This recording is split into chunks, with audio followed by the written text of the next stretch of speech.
welcome back. I'm gonna do a how we chose our horse trailer, what to look for in a horse trailer, how to decide the right one is for you. So if you're anything like us, we did not know what we were looking for when we were horse trailer shopping. It was very much we went there without really many ideas. We kind of did some research on like what to pick for our climate, but we weren't really sure what we really wanted in our, shopping situation. So I want to give you some big things to look for when horse trailer shopping, give you some ideas so you have like a concept of what you would like. Obviously, if you're not like us and you didn't go to a big store that has lots of different trailers, it'll be harder. I highly recommend if you have somewhere in your area that has a big trailer situation that you can go and look at all of them. They were so nice when we were shopping. We went through and walked every single one of them. So let's start with section number 1. That would be, are you gonna go for a bumper pull or you're gonna go for a gooseneck? Starting with bumper pulls, they tend to be a lot lighter. They tend to be, well, not a lot lighter. They tend to be lighter. They tend to be costing a little bit less than a gooseneck. They are a little bit easier to hitch up to because you have just the hitch on the back of your truck versus a gooseneck. You're gonna have that little knob in the center of the truck bed. You can pull a bumper pull with a very heavy duty SUV if you don't like trucks versus you'll not be able to be doing an SUV with a gooseneck. Some downsides to bumper pulls is they can sway a little bit more because they're not so rooted and tucked in on the truck bed. I've heard that they're a little bit harder to drive. I don't know because I'm not the driver. They also tend to not be as long. You don't want a 4-horse bumper pull. It'll be a lot less stable because it's just that little hitch. So people who are pulling 6, 7, 8 horses are gonna have a gooseneck. So it's gonna also limit how many horses you can have. So one of the big upsides to having a gooseneck is, like I said, you know how you have that hitch in the middle of the truck bed? It puts all of that weight distributed on that rear axle in your truck. It tends to be a little bit more sturdy, a little bit stronger in higher winds and higher speeds. So that's why a lot of people like them. But you do have to have that special hitch in the truck bed to be able to pull a gooseneck. Another plus side to having the gooseneck is most of your like living quarters type of horse trailers. So if you have like a weekender or whatever, you're gonna have a big living space in the front and horse trailers at the back. You're not gonna have that in a bumper pull just because it's gonna be way too big.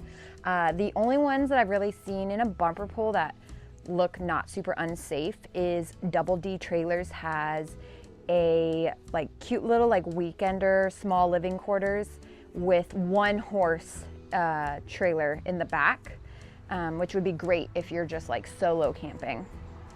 But other than that, that's the only bumper pull I've seen that looks really safe to be a bumper pull and have a living quarters. So in conclusion, when you're deciding do you want a bumper pull or do you want a gooseneck, are you gonna be camping all the time? Are you gonna be driving miles and miles and miles? How many horses are you gonna be hauling?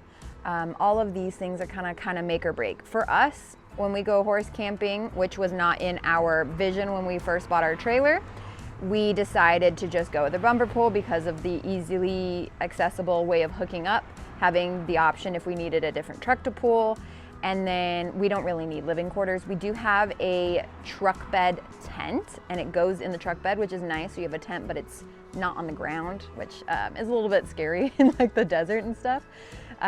So we prefer that, but that's just how we get around. So our next section is gonna be, are you gonna go for a new trailer or a used trailer?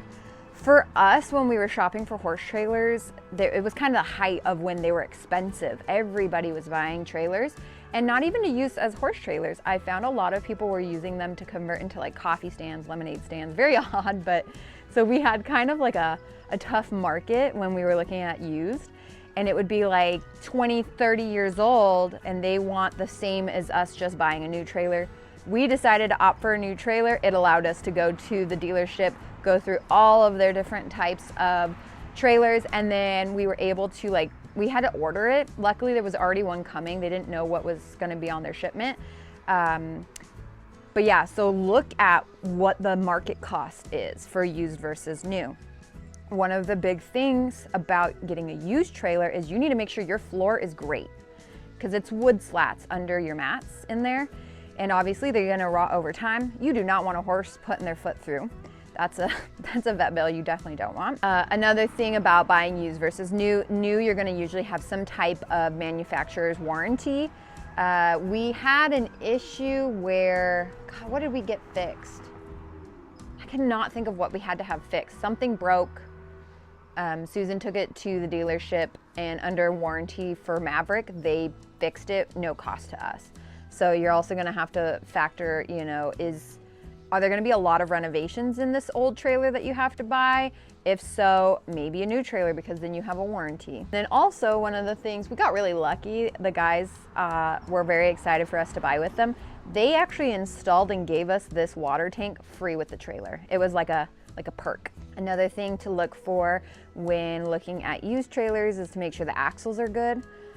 I don't know how to know that. We have a guy who comes every year to make sure like the bearings and all the good stuff are working, because obviously we want to be road safe. We want our horses to be safe. So you're gonna have to have somebody who knows what they're looking for in a used trailer to make sure that it's safe. Let's talk about your size selection.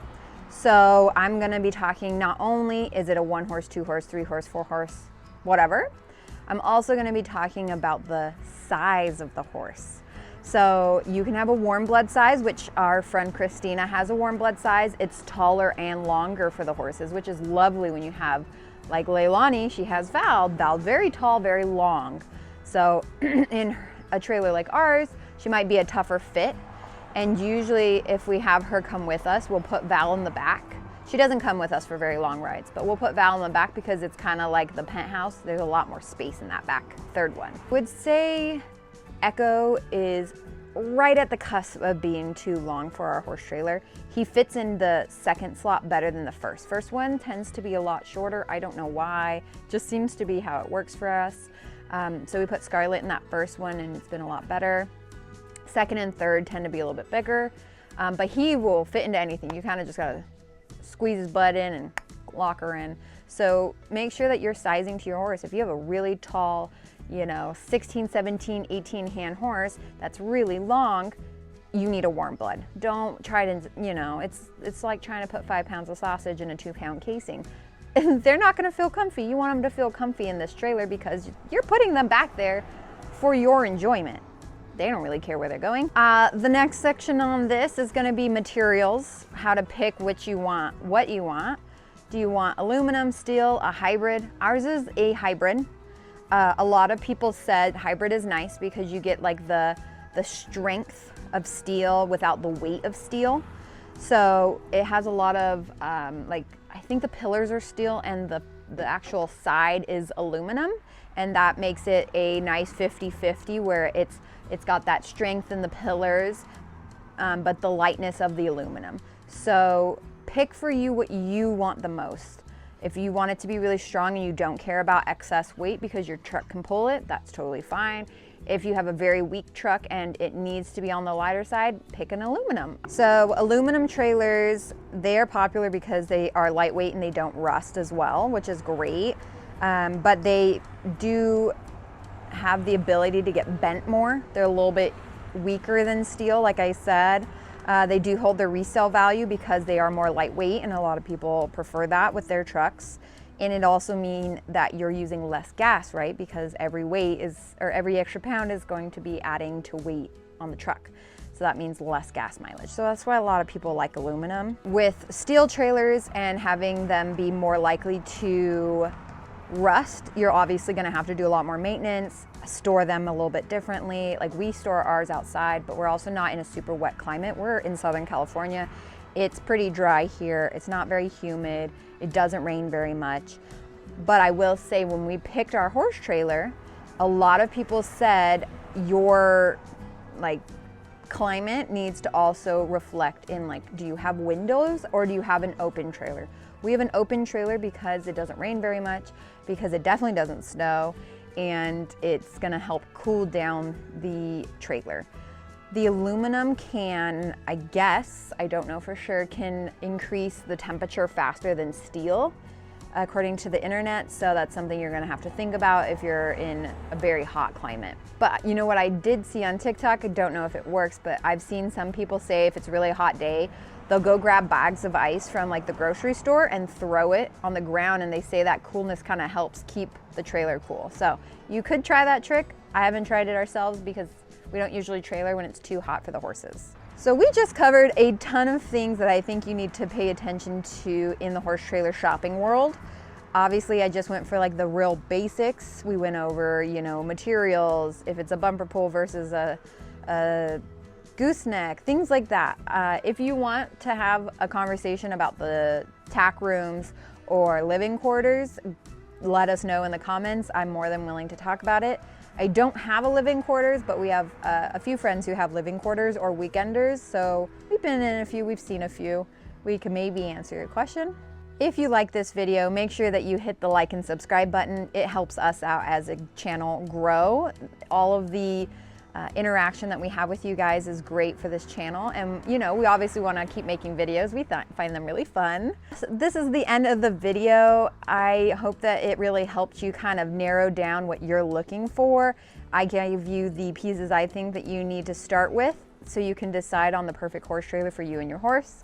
Obviously, it needs to fit both of you just like a saddle because both of you guys are going to be using it in some way or somehow. And then lastly, I want to hear from you guys. Tell us what you were looking for or you can't live without in your horse trailer shopping experience. What did you have as the final nail? This is the trailer we want. I'm just going to tell you right now, we have a 3-horse bumper pull Maverick trailer, standard size. And no windows. It's a open concept with a 1-door. That is what we prefer. That's what we ended up going for. If you like this video, make sure you hit the like and subscribe button.